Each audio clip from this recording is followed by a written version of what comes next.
Hello everyone and welcome back to another video from Wake&Tech.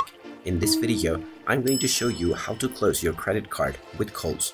So let's get started right away. First of all, open up your web browser and then in the address bar type in kohls.com and press enter. You will now be taken into the official Kohls website. Now if you haven't logged into your account already, click on the sign in button at the top right corner and proceed forward with your email address and your password.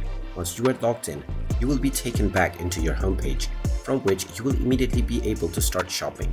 Now, if you wish to close the credit card that you have, then click on the Kohls card option at the top section. This will then take you into the Kohls card menu. Now, you can click on the Pay Your Bill option to settle out all of your remaining debts. Once all of your debts have been settled, within this page, you will see all of your card that you have added within your account. Underneath My Kohls card, you can simply click on the respective card and you will find the option to cancel your credit card if your payments have already been settled.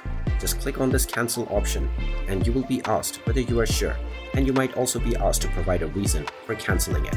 After providing your reason and proceeding forward, your credit card will be cancelled on Kohls right away.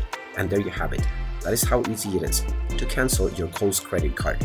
If you find this video helpful, make sure you hit that like button and subscribe to our channel if you haven't done so already. Also ring that notification bell to never miss another update from us. Thank you for watching and I will see you again in the next video.